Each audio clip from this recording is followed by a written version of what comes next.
साथियों, आप सब जानते हैं कि आज 30 जनवरी है और 30 जनवरी को हम पूरे देश में, पूरी दुनिया में बलिदान दिवस के रूप में याद करते हैं।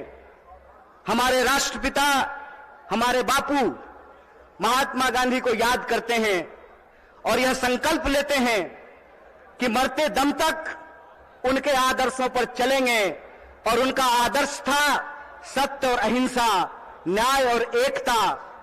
और उनकी जो एकता की बात थी, उस एकता की बात के चलते ही जिनके आखिरी क्षण में भी मुंह से हे राम निकला था, उनको एक आतंकवादी कायर नाथूराम ने हत्या करने का काम किया था।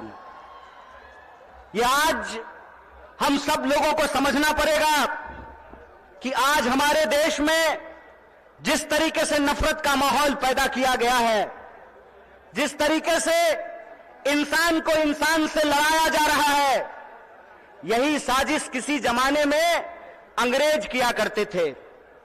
अंग्रेज भारत के लोगों को आपस में लड़ाते थे, हिंदू मुसलमान करवाते थे, मंदिर मस्जिद करवाते थे और फूट डाल करके हमारे ऊपर 200 साल तक राज किया था।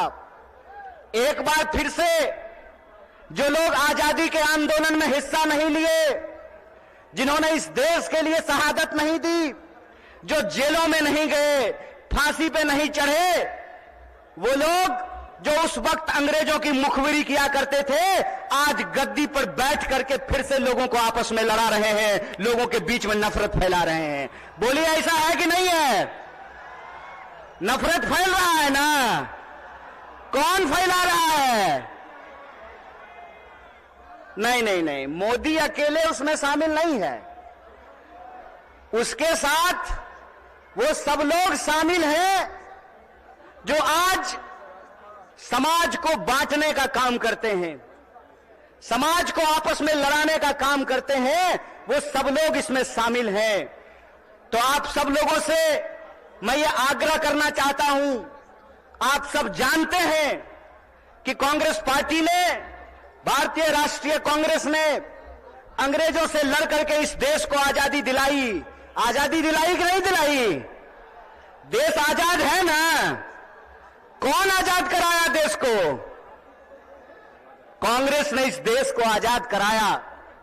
और आज एक बार फिर से जब देश में नफरत फैल रही है, उस नफरत के खिलाफ हमारे नेता श्री राहुल गांधी ने कन्याकुमारी से लेकर के कश्मीर तक पैदल चले वो, और उन्होंने कहा कि डरने की जरूरत नहीं है, डरो मत।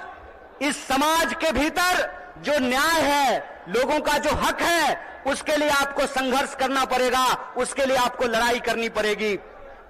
राहुल जी ने कहा कि अगर देश में नफरत फैल रही है तो हमको मोहब्बत की आवाज को बुलंद करना पड़ेगा। और कन्याकुमारी से लेकर के कश्मीर तक उन्होंने भारत जोड़ो यात्रा की, भारत जोड़ो पद यात्रा की। जब भारत जोड़ो पद यात्रा हो गई, तब यह प्रश्न हमारे सामने था कि कौन सी ऐसी चीजें हैं जिससे यह देश ताकतवर बनेगा, इस देश को शक्ति मिलेगी। और यह जो आजकल रोजगार विहीन समझते हैं ना? रोजगार विहीन का मतलब यह है कि गृह मंत्री का बेटा बीसीसीआई का सेक्रेटरी बन जाएगा और आपके बाल बच्चा को कुछ नहीं मिलेगा। समझते हैं ना रोजगार विहीन विकास का मतलब? यह जो रोजगार विहीन विकास है, इस रोजगार विहीन विकास में इस देश के जो आम आवाम हैं, उनके बच्चों का, उनके जीवन यापन का मुद्दा कैसे हल होगा। इसीलिए यह बात कांग्रेस पार्टी ने उठाई कि समाज के हर तबके को भागीदारी देना पड़ेगा। और भागीदारी देने के लिए यह जरूरी है कि हमको देखना पड़ेगा कि समाज की रीढ़ किनको माना जाता है, देश का रीढ़ किसको माना जाता है। आप सब जानते हैं कि भारत दुनिया का सबसे युवा राष्ट्र है, भारत सबसे युवा राष्ट्र है, लेकिन इस देश के युवाओं के साथ अभी यह हो रहा है कि आप पढ़ाई करते हैं, दिन रात तैयारी करते हैं, लेकिन जब नौकरी की बारी आती है तो नौकरी नहीं मिलता है। जब एग्जाम होता है तो प्रश्न पत्र लीक हो जाता है और पैसा लेकर के, घूस लेकर के सीट बेच दिया जाता है। बोलिए, युवाओं के साथ बेईमानी हो रही है कि नहीं हो रही है? चूंकि हमारे माँ बाप किसान हैं, चूंकि हमारे माँ बाप शिक्षक हैं, हमारे माँ बाप साधारण परिवार के लोग हैं, साधारण इनकम के लोग हैं, तो हमारे भविष्य के बारे में कोई नहीं सोचता है। बताइए, नेता का बेटा नेता बनेगा, मंत्री का बेटा मंत्री बनेगा, डीएम साहब का बेटा डीएम बनेगा, डॉक्टर साहब का बेटा डॉक्टर बनेगा, लेकिन किसान का बच्चा किसान नहीं बनना चाहता है। बोलिए, किसान का बच्चा किसान बनना चाहता है? क्यों नहीं बनना चाहता है?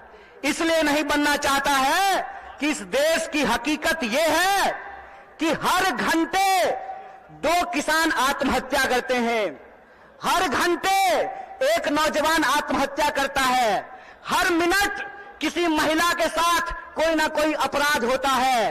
आए दिन हमको यह सुनने को मिलता है कि जो शोषित पीड़ित वर्ग के लोग हैं उनके ऊपर लगातार हमले होते हैं, उनका अधिकार छीना जाता है। देश की इस परिस्थिति को देखते हुए, जब बेरोजगारी 45 साल में सबसे ज्यादा है, महंगाई आसमान छू रहा है। आप लोगों को याद था ना, पहले पेट्रोल कितना में मिलता था? पहले पेट्रोल कितना में मिलता था? 50 रुपया में। अब कितना में मिलता है? 100 रुपया में। महंगाई बढ़ी है कि नहीं बढ़ी है? सरसों का तेल पहले कितना में मिलता था? 80 रुपए किलो। अब कैसे मिलता है? 200 रुपये किलो। बोलिए, महंगाई बढ़ी है कि नहीं बढ़ी है? जिस तरह से महंगाई बढ़ रही है, किसानों की आत्महत्या हो रही है, जवानों की आत्महत्या हो रही है, महिलाओं के ऊपर अत्याचार हो रहा है, बेकारी 45 साल में सबसे ज्यादा है, तब इस देश के नौजवानों को, बिहार के नौजवानों को यह सोचना पड़ेगा कि उनका भविष्य क्या है। आप सोचिए कि अगर इस देश के नेता चाहते हैं कि उनके बाल बच्चों का भविष्य बना रहे, तो इस देश के किसानों को, इस देश के गरीबों को भी यह सोचना पड़ेगा कि उनके बाल बच्चों का भविष्य कैसे बना रहेगा। इसीलिए इस देश की परिस्थिति को देखते हुए हमारी पार्टी भारतीय राष्ट्रीय कांग्रेस ने और हमारे नेता राहुल गांधी ने यह तय किया है कि हम भारत जोड़ो न्याय यात्रा की शुरुआत करेंगे। और यह जो भारत जोड़ो न्याय यात्रा है, ये मणिपुर से चल करके बिहार की महान भूमि पे पहुंची है। बोलिए, बिहार महान है कि नहीं है? लेकिन आजकल बिहार को बदनाम भी कर दिया गया है। बदनाम नहीं कर दिया गया है? आज हमको मीडिया के एक साथी पूछ रहे थे कि नीतीश जी आपको छोड़ करके चले गए, इस पर आप क्या कहना चाहते हैं? हम बोले, सुनिए, कौन आया कौन गया ये महत्वपूर्ण नहीं है, महत्वपूर्ण ये है कि बिहार